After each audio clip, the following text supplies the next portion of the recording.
दोस्तों कैसे हैं आप सभी। आशा करती हूँ आप सभी बहुत अच्छे हैं और अपना ख्याल रख रहे हैं। राधा रानी अपनी कृपा आप सब पर बनाए रखे।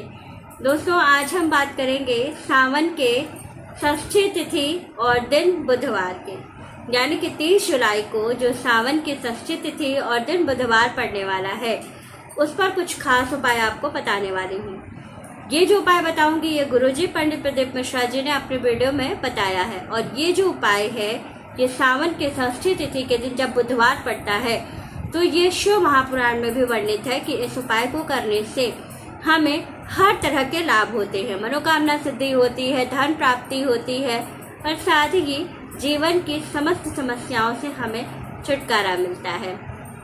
बहुत ही छोटा सा उपाय बताने वाली हूँ। हरी मूंग का उपाय है, अष्टगंध चंदन का उपाय है और बेलपत्र का उपाय है। 3 ही उपाय हैं जो आपको बताने वाली हूँ और बहुत ही कारगर उपाय है। इनको करने से आपको हमेशा जीवन में लाभ होता है, तो जरूर कीजिए, इससे आपको बहुत लाभ होगा। और दूसरी चीज़ ये है कि इसको करने से आपके जीवन में जिस तरह की भी समस्या हो समाप्त हो जाती है।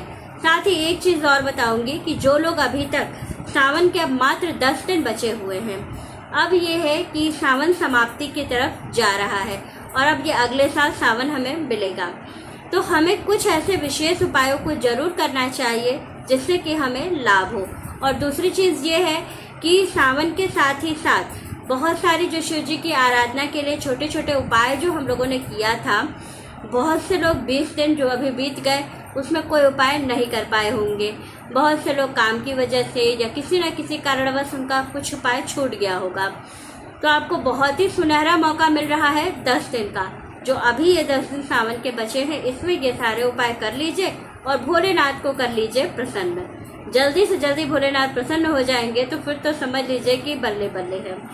तो क्या करना है आज जान लेते हैं सारे उपायों को बहुत अच्छे से।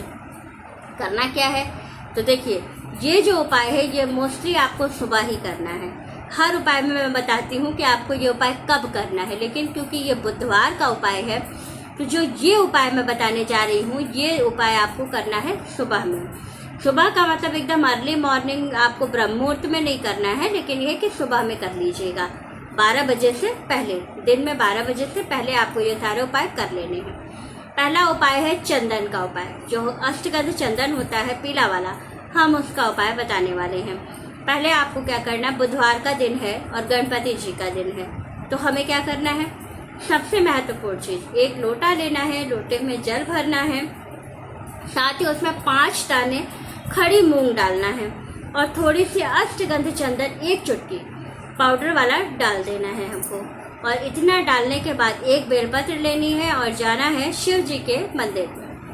क्या करना है, सबसे पहले जो जल हमने लोटे में भरा है वो जल थोड़ा सा हम गणेश जी के स्थान पर, फिर कार्तिकेय जी के स्थान पर, फिर हम चढ़ाएंगे माता अशोक सुंदरी के स्थान पर, फिर हम थोड़ा जल चढ़ाएंगे माता पार्वती के हस्तकमल वाले स्थान पर और फिर शिव जी पर। जितना भी जल हमारे पास उसके बाद बच जाता है सारा जल हम शिव जी पे समर्पित कर देंगे।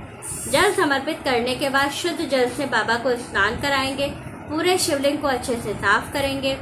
साफ करने के बाद अब हम करेंगे श्रृंगार। श्रृंगार में आपको क्या करना है, जो षष्ठी तिथि होती है इस दिन आपको गणेश जी को सिंदूर की जगह पर जो अष्टगंध चंदन होता है उसका त्रिपुंड लगाना होता है। सिंदूर तो महिलाएं चढ़ाएंगी ही चढ़ाएंगी, जो भैया लोग पूजा करेंगे वो लोग क्या करेंगे, इन 3 उंगलियों में अपने लगाएंगे अष्टगंध चंदन और त्रिपुंड लगाएंगे गणेश जी को, और त्रिपुंड के ऊपर उनको लाल चंदन लगा देना है बीच वाली लाइन पर। इतना कर देने से आपको बहुत लाभ होने वाला है। उसके बाद से आपको 7 हरी मूंग लेनी है, एकदम साबुत, खड़े खड़े, बिल्कुल टूटे फूटे नहीं, गंदे नहीं, एकदम साफ सुथरा आपको हरी मूंग लेना है 7 दाना। और 7 दाने को आपको लाइन से एक एक करके शिव जी जो गणेश जी का स्थान है वहाँ पर आपको चढ़ा देना है। इतना करने मात्र से आपको लाभ होगा। इसके साथ ही आपको एक चीज़ और करनी है, माता अशोक सुंदरी के स्थान पर आपको विशेष रूप से एक बेलपत्र पर क्या करना है, चंदन लगानी है।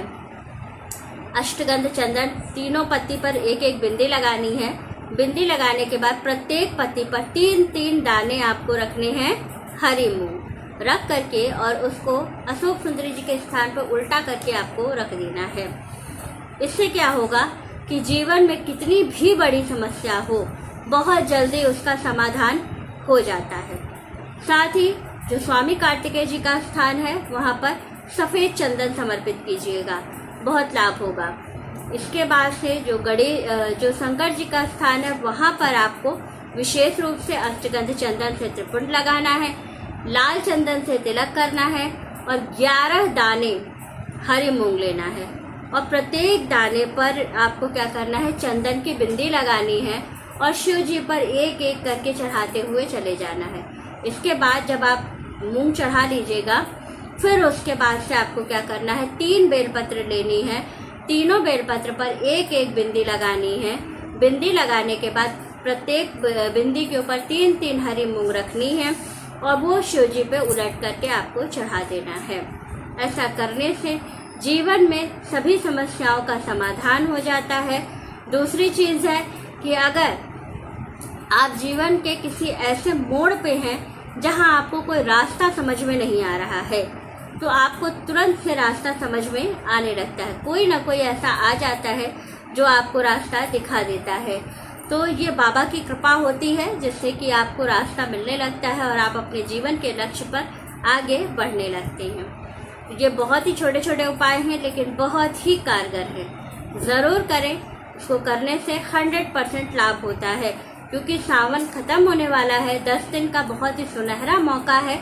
ज़रूर करें इन सभी उपायों को। इसको करने से आपको बहुत बहुत लाभ होने वाला है। तो वीडियो अच्छी लगे, जानकारी अच्छी लगे तो वीडियो को लाइक, शेयर और सब्सक्राइब ज़रूर कीजिएगा। राधे राधे दोस्तों।